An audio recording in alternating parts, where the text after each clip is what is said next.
আসসালামু আলাইকুম আমার প্রিয় ফ্যান ফলোয়ার বন্ধুরা, কেমন আছেন? আশা করি ভালোই আছেন। তো আমি আসলে ভিডিওটা করলাম এই কারণেই, বিভিন্ন পত্রপত্রিকা আমার নামে ভুয়া সংবাদ প্রচার করে, মিথ্যা সংবাদ প্রচার করে।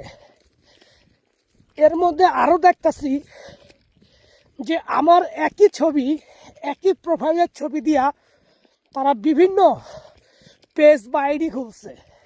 এক একজনের ফলোয়ার দেখি 40,000, 50,000, 28,000, 20,000, 16,000 হয়ে গেছে। হোক, সেটা তাদের ব্যক্তিগত। তবে আপনারা যাতে ভুল না করেন সেক্ষেত্রে আমি একটা বার্তা দিব। সেটা হচ্ছে, আমার অরিজিনাল আইডিটা কিভাবে আপনারা বুঝবেন? যেটা দেখবেন 3,90,000-এর উপরে ফলোয়ার। আবারও বলি, 3,90,000-এর উপরে ফলোয়ার, শুধুমাত্র ওইটাই আমার অরিজিনাল আইডি। আর এর নিচে, মানে 3,90,000-এর নিচে যত আইডি দেখবেন এগুলো সব ফেক আইডি। যদি আমাকে ভালোবাসেন, যদি আমাকে আপনারা পছন্দ করেন বাংলাদেশের নাগরিক এবং আপনাদের প্রিয় ভাই বন্ধু হিসেবে বা আপনাদের প্রিয় সন্তান হিসেবে, তাহলে ওই ধরনের ফেক আইডিগুলা আপনারা রিপোর্ট মারবেন। এটা আপনাদের সকলের কাছে, আমার প্রিয় ফ্যান ফলোয়ার সকলের কাছে আমার এটা অনুরোধ। দয়া করে আপনারা আমার এই অনুরোধটা রাখবেন।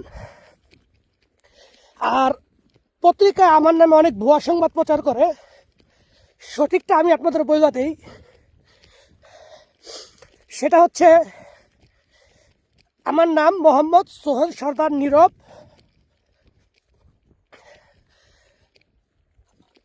আমি ঢাকা 1204 গ্যান্ডারিয়া জুরাইন মুরাদপুরে জন্ম হয়েছে এবং এখানে আমার বাল্যকাল, ওইখানে আমার সমস্ত বন্ধু বান্ধব। তো 2005 সালে আমি এসএসসি পরীক্ষা দেই এবং পরীক্ষায় পাশ করে 2005-এই ঢাকার পুরান টাউন কবি নজরুল গভর্নমেন্ট অ্যান্ড কলেজ ইউনিভার্সিটিতে আমি ভর্তি হই মানবিক শাখায়। সেখান থেকে আমি এইচএসসি ইন্টারমিডিয়েট পাস করি এবং একই ভার্সিটির মধ্যে আমি ডিগ্রি বিএসএস কমপ্লিট করি। তারপর জীবনকে উন্নয়নশীল যাত্রায় নিয়ে যাওয়ার জন্য প্রবাসে পাড়ি দেই। কারণ আমার বাবার তেমন বেশি অর্থ ছিল না বা সম্পদ ছিল না যা দিয়ে আমি বসে বসে খাবো। নিজেই একটা সংগ্রাম করার জন্য প্রবাসী হই। তারপর আমি 2012 সালে সৌদি আরব যাই এবং 2022 সালে সৌদি আরব থেকে বাংলাদেশে ফিরে আসি। ফিরে এসে দেখি যে বাংলাদেশের অবস্থা ভালো না। ব্যবসা বাণিজ্য করলে একজন আরেকজনের পিছনে লেগে থাকে। আবারও প্রবাসী হই। যেহেতু আমি দীর্ঘদিন প্রবাসে কাটিয়েছি, আমার অভিজ্ঞতা ছিল অনেক। তো আমি একটা চায়না কোম্পানিতে ইন্টারভিউ দেই। তারা আমার সরাসরি ইন্টারভিউ নেয়। সেই ইন্টারভিউতে আমি সফলতা অর্জন করি এবং নাম্বার 1 পেজে থাকি তাদের পছন্দে। তখন তারা আমাকে ওয়ার্ক পারমিট দিয়ে রাশিয়া নিয়ে আসে এবং সেই কোম্পানিতে আমি চাকরি করি। চাকরি করার পর দীর্ঘ 8 মাস পর আমি যাই শহরে ঘুরতে। তখন একটি বিজ্ঞাপন দেখি। বিজ্ঞাপনটা হলো যে রাশিয়াতে চাইলেই বেসামরিক মানুষ বা ভিনদেশিরা সেনাবাহিনীতে অংশগ্রহণ করতে পারবে। সেক্ষেত্রে আমাদের আবেদন করতে হবে।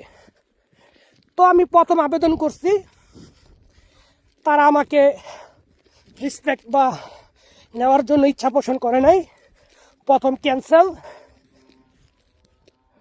দ্বিতীয়বার আবেদন করছি, দ্বিতীয়বারও ক্যান্সেল হয়েছি, তৃতীয়বার আবেদন করেছি, তৃতীয়বারও ক্যান্সেল হয়েছি। ক্যান্সেল হওয়ার একটাই কারণ, আমি রাশিয়ান ভাষা জানি কি না। তাদের ব্যাটালিয়নের মন্ত্রণালয় থেকে এই রিপোর্টটা করে। আমি তো ভাষা জানি না, কি করব? আমি ইংলিশ জানি, আরবি জানি, বাংলা জানি, হিন্দি জানি, উর্দু জানি, রুস্তি ভাষা তো জানি না, তাই কি করব? তখন শেষ চেষ্টা করি, আমি যেখানে থাকতাম সেখান থেকে 10.5 ঘন্টা শুধু বিমান দিয়ে যেতে হয়। জায়গাটার নাম হচ্ছে রোস্তভ অন ডন। সেই মন্ত্রণালয়ে আমি একই লিঙ্কে গিয়ে আবেদন করি, তারা আমাকে অ্যাকসেপ্ট করে। তারপর তারা আমাকে বিমানের টিকিট দেয়, ট্রেনের টিকিট দেয়, 10.5 ঘন্টা আসে মস্কো, মস্কো থেকে 32 ঘন্টা ট্রেনে আসি রোস্তভ, রোস্তভ থেকে 1.5 ঘন্টা গাড়ি চালিয়ে আসি মন্ত্রণালয়। তারা আমাকে মেডিকেল চেক আপ করে, মেডিকেল চেক আপের জন্য তারা 3 দিন সময় নেয়, এবং আমি মেডিকেল চেক আপে যখন উত্তীর্ণ হই তখনই তারা আমাকে প্রস্তাব করে এবং বিভিন্ন নিয়মকানুন সম্পর্কে জানায়। এবং আমার সেনাবাহিনীতে ঢুকলে আমার অবশ্যই সেনাবাহিনীর অনেক কাজ আছে, সেই কাজ করতে হবে। আমি তাদের সমস্ত শর্ত নিজ ইচ্ছায় রাজি হয়েছি। তারপর তারা আমাকে ট্রেনিংয়ে পাঠায়। ট্রেনিংয়ে যাওয়ার পর আমি সাকসেস হই।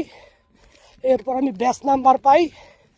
ব্যাচ নাম্বার পাওয়ার পর আমাকে একটি ব্যাটালিয়নের উপর দেওয়া হয়। আমার ব্যাটালিয়নের নাম হচ্ছে আলগা। এখানে প্রায় 2000 ব্যাটালিয়ন আছে, তার মধ্যে আলগা হচ্ছে একটা ব্যাটালিয়ন। তো আমি সেই ব্যাটালিয়নে আছি বর্তমানে। তো এই আর কি। তো অনেক সংবাদ পত্রিকা বলে যে জোর করে নিয়ে আসে সেনাবাহিনীতে, না, এরকম কাউকে নাই জোর করে নিয়ে আসে। তবে একটা রাস্তা আছে, বাংলাদেশের কিছু অসাধুরা আছে যারা কিনা এই ধরনের 2 নম্বর কাজ করে। তারা বাংলাদেশ থেকে কিছু লোকের এখানে নিয়ে আসা জোর জবরদস্তি করে ক্লিনিংয়ের কাজ দিবে বইলা তাদেরকে মনে করেন ঢুকায়া দেয়। তাদের জন্য খুবই দুঃখজনক। আমি এরকম লোক পাইছি, তবে তারা এখনো জীবিত আছে, আবার অনেকে মারাও গেছে, ওইটা বিষয় না। তবে আমাকে রাশিয়ান সরকার বা গভর্নমেন্ট জোর করে আমাকে দেয় নাই, আমি নিজের ইচ্ছা আসছি। কারণ একটাই, বাস্তব হলো অর্থের প্রয়োজন, আর অর্থ ইনকাম করতে হলে জীবনে রিস্ক নিতে হয়। সেটাই আমি জীবনে রিস্ক নিচ্ছি। 1 বছর উপর হয়ে গেছে, 1 বছর উপর হয়ে গেছে। আলহামদুলিল্লাহ, আপনাদের দোয়া আমি এখনো সুস্থ সবল আছি এবং সেনাবাহিনী থেকে অনেক মেডেল অর্জন করছি, সেই বিষয়ে পরে ভিডিও দিব। তো আলহামদুলিল্লাহ সব দিক থেকে ভালো আছি। তো এখন আবার কাজে ব্যস্ত হয়ে পড়বো। এখন আপনাদের সাথে আর কথা বলতে পারবো না। আপনারা শুধু যেটা দেখবেন 3,90,000 উপরে, সেইটাই শুধুমাত্র ফলো দিবেন। আর এর নিচে জাগতের পাবেন, সাথে সাথে বলুক মারবেন, ঠিক আছে? আর আমার বাড়ি হচ্ছে জোরাইন মুরাদপুর, আর আমার বাবার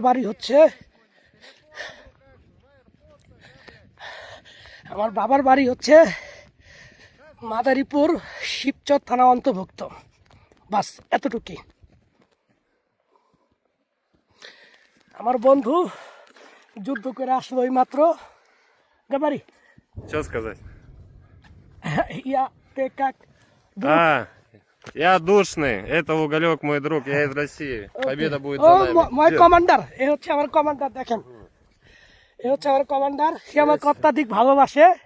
তাদের ভাষা হচ্ছে ইয়া তেবে লুবলু। Я тебя тоже. কমান্ডার Давай, аккуратно.